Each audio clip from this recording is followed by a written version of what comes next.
Let's go!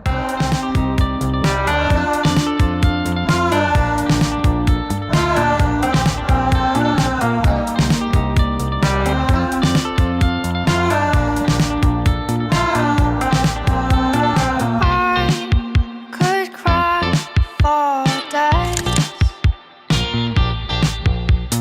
but I hear.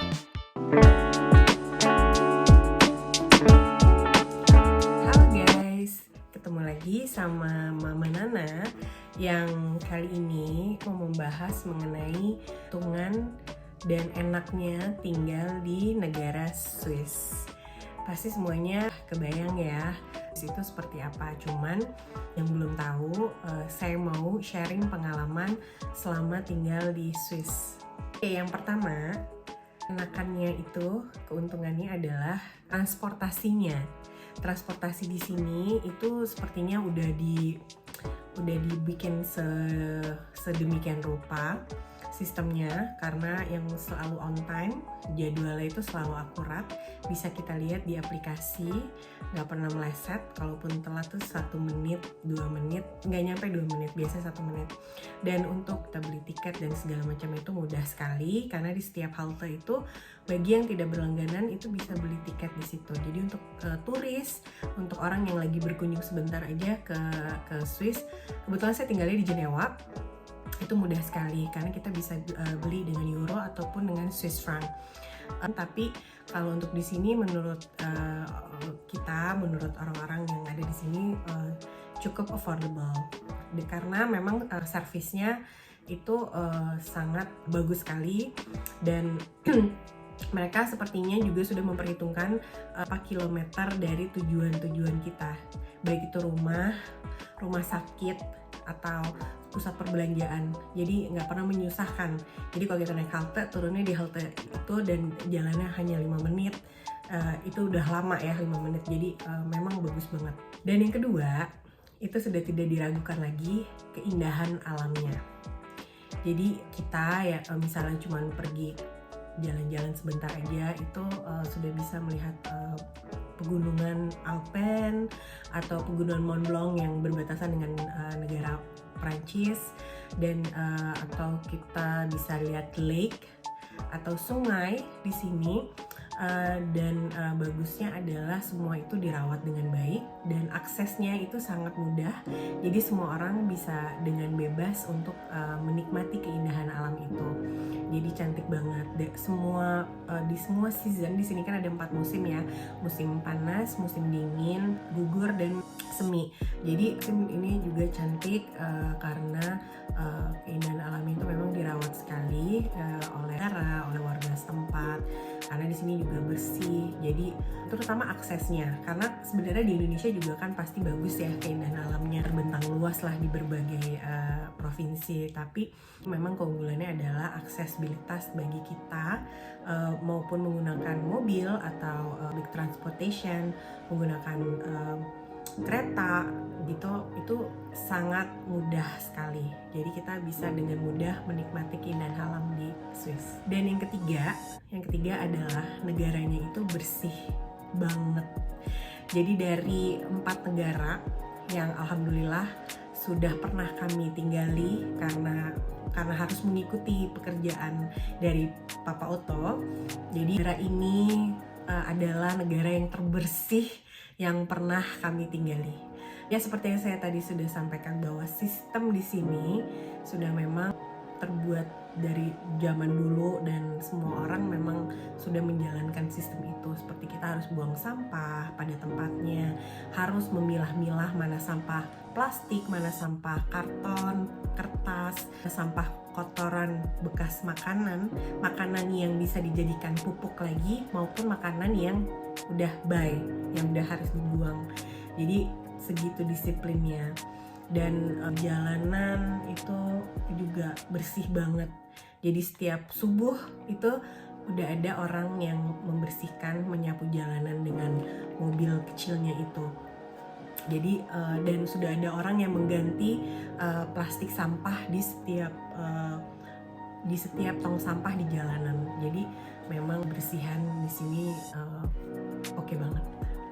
Dan selain bersih, di negara Swiss ini juga hampir saya tidak pernah melihat pengemis.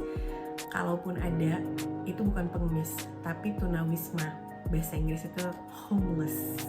Jadi mungkin ini orang-orang yang enggan atau tidak mau masuk ke tempat penampungan, karena kalau tempat penampungan itu memang banyak peraturan, tapi mereka dapat bantuan. Mungkin mereka mau free, mau bebas, jadi mereka survive dengan cara mungkin nyanyi atau melakukan kegiatan seni lain di pinggir jalan. Tapi saya hampir tidak melihat itu sih, jadi memang dikit banget gitu.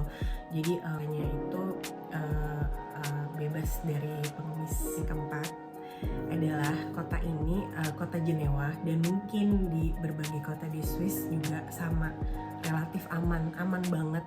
Kita kehilangan atau ketinggalan sesuatu itu 90% kita masih bisa dapetin lagi barang yang ketinggalan. Terus anak-anak sekolah itu juga pergi sendiri. Pas kelas 3 SD itu udah bisa pergi sendiri ke sekolah. Apalagi anak saya yang nomor 1 itu usianya mau 14 tahun, dia udah naik tram, naik bis sendiri, udah bebas. Dan alhamdulillah so far itu memang aman banget gitu. Jadi memang tingkat kriminal di sini sangat amat rendah. 5, keenakannya tinggal di Swiss itu adalah letak negaranya itu sangat strategis. Gimana enggak?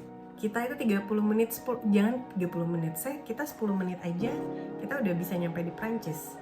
30 menit udah bisa di negara Prancis tapi yang kota lainnya. Terus 3 jam, 4 jam kita udah sampai Italia.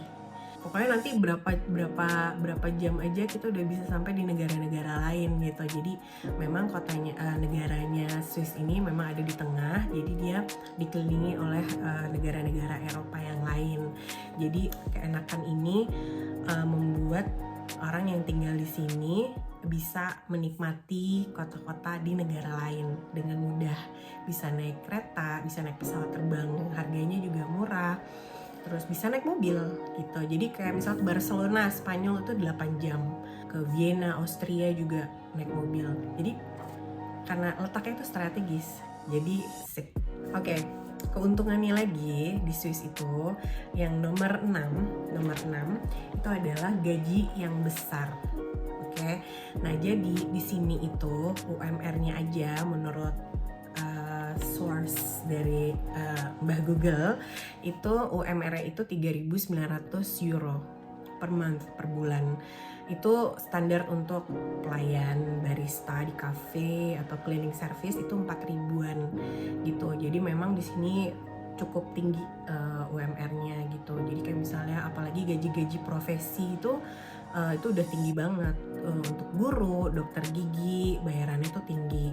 Terus perawat itu juga tinggi gajinya gitu. Jadi memang kalau misalnya mau kerja di sini terus kita punya kepintaran, punya profesi, itu sangat amat dihargai. Jadi gajinya tuh besar.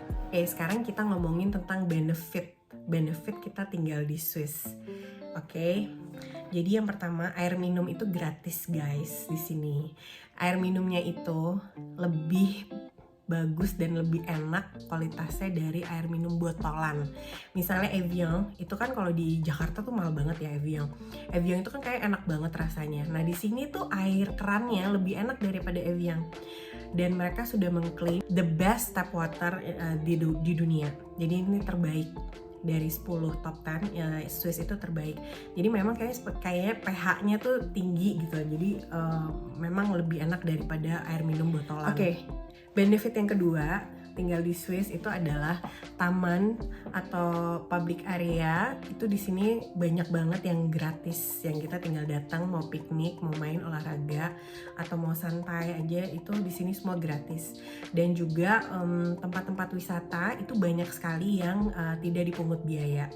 Jadi kita bisa liburan hemat juga sebenarnya di sini untuk menikmati akhir pekan atau mengajak saudara yang sedang ada di sini. Itu banyak sekali tempat-tempat gratis. Untuk anak-anak juga fasilitas-fasilitas area playground segala macam itu semuanya gratis. Oke, benefit yang keempat adalah melahirkan di sini gratis loh guys. Terutama yang sudah mempunyai asuransi asuransi apapun, yang basic ataupun yang tinggi itu semuanya melahirkan gratis, tergantung fasilitasnya aja. Ya, tapi kalau misalnya nih orang mau melahirkan di Swiss itu harus bayar sekitar 150 jutaan ya. Kalau misalnya mau sesar mungkin agak sedikit lebih mahal. Tapi kalau misalnya sudah tinggal di sini itu otomatis udah gratis karena kita diwajibkan untuk mempunyai asuransi dan kita sudah membayar asuransi tersebut per bulan. Jadi nantinya kalau kita melahirkan itu kita gratis, bisa dapat biaya konsultasi ginekolog, beberapa kali pertemuan, ultrasound, dan biaya-biaya lainnya setelah kita melahirkan. Jadi oke kan? Oke, benefit yang kelima adalah pendidikan gratis. Kebetulan anak saya ada 2 yang sekolah. Yang pertama itu udah SMP, yang kedua itu SD kelas 4. Dan di sekolah di sini gratis dari masuk TK sampai perguruan tinggi itu gratis. Bedanya kalau misalnya mau masuk university itu ada bayar tuition fee per tahun, tapi itu tidak terlalu mahal, tapi tergantung profesinya ya. Kisarannya 400 euro sampai 3.700 euro per tahun. Ini relatif tidak terlalu mahal. Dan kalau anak yang sudah kuliah itu boleh bekerja, jadi mereka juga bisa mempunyai penghasilan sendiri untuk biaya hidup mereka. Kalau misalnya mau ambil PhD atau doktoral, di sini harganya 100 sampai 900 euro per tahun gitu. Cuman kalau misalnya sekolah SD, SMP, SMA itu semuanya gratis. Dan pendidikan di sini juga sangat terjamin karena kurikulum mereka itu kurikulum nasionalnya itu kalau menurut saya ya gitu, karena saya punya anak 2 di sini sekolah, itu juga bagus sekali. Guru-gurunya itu juga sangat perhatian dengan progres dari anak-anak, terutama anak-anak yang baru pindah sekolah. Seperti anak-anak kami itu diberikan kemudahan 1 tahun untuk mendapatkan welcoming class.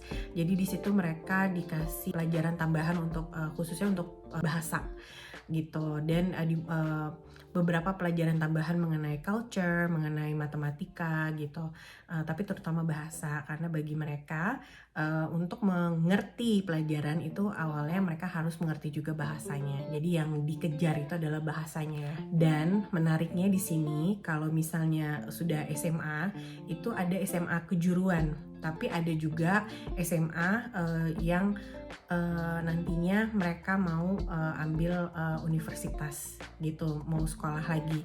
Tapi kalau sudah ambil kejuruan itu begitu lulus sudah bisa bekerja gitu. Tapi kalau mau kuliah lagi juga bisa. Mungkin kalau di Indonesia mungkin seperti SMK gitu ya. Cuman dari SMP tuh mereka sudah di-encourage sekali untuk bisa mengetahui profesi apa sih yang mereka inginkan ketika mereka sudah besar. Jadi dari SMP tuh sudah ditanya terus sama gurunya supaya nanti mereka tidak salah pilih sekolah saat SMA. Karena SMA itu mereka sudah harus punya tujuan, mereka mau menekuni profesi apa dan ingin menjadi apa. Oke, yang terakhir benefitnya di sini adalah fasilitas kesehatannya. Karena semuanya itu memang numero uno lah, pokoknya semuanya itu bagus. Tapi memang harus bayar asuransi. Jadi asuransi itu nanti dipotong dari gaji gitu, dari gaji yang sudah kita dapatkan itu dipotong untuk pembayaran asuransi per bulannya. Dan nanti dari asuransi itu kita akan mendapatkan fasilitas kesehatan sesuai dengan kebutuhan kita, dan semuanya yang pengalaman saya sih merasa this is one of the best juga service gitu dari negara-negara yang sudah kami tinggali. Nanti kapan-kapan mungkin saya akan share bagaimana fasilitas kesehatan di sini dan apa perbedaannya dengan fasilitas kesehatan di Indonesia. Mungkin bisa menjadi referensi buat teman-teman semua. Oke guys, itu aja video kita pada hari ini. Mudah-mudahan bermanfaat, berguna bagi yang ingin tinggal di luar negeri atau yang ingin tinggal di Switzerland. Tunggu share saya selanjutnya. Mungkin kalau ada ide bisa share di kolom komen ya. Jadi ada ide juga buat saya mau share apa lagi, cerita pengalaman tinggal di luar negeri atau di Swiss. Makasih, jangan lupa di like, komen, dan subscribe. Bye!